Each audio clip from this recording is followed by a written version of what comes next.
The desert wind howled across the plains of Arizona, carrying dust and silence in equal measure.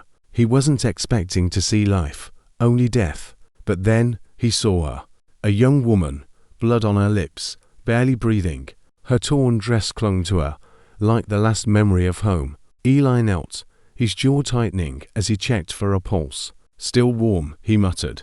"Whoever did this ain't far." He lifted her gently into his arms, whispering, "You ain't dying out here, ma'am.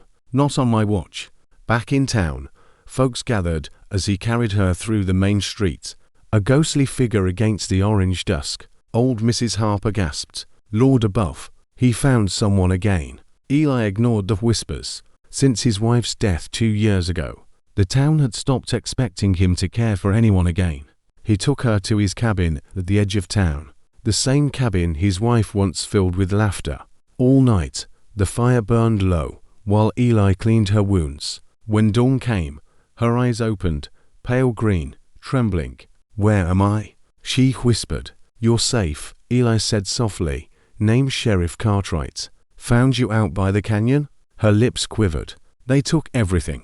My husband, my boy." Tears rolled, and she turned away. Eli stood silent a long while. Then he said, "You got a place to go." She shook her head, broken. He hesitated. Finally, he said, "Then you stay here, till you're strong again." Her eyes widened. "Why would you help me?" Eli looked out the window, his voice rough.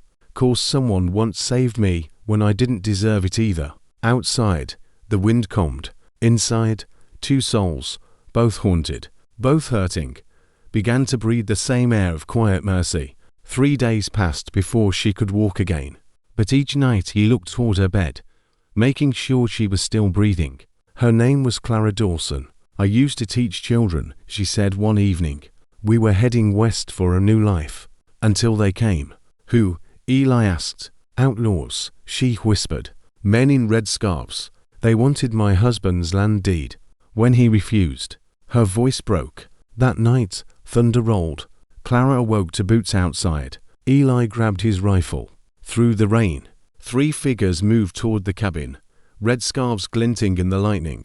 A bullet shattered the frame. Eli fired back. 2 men ran. 1 fell. When the smoke cleared, Clara trembled. "That's him, their leader." Eli nodded. "Not anymore." By dawn the storm had passed. Clara sat on the porch, sunlight warming her face. "You saved me again," she said softly. "I didn't do it for thanks," Eli replied. "I know," she said. "That's why it means more." Weeks drifted by. Clara laughed again, and for the first time in years, Eli felt peace.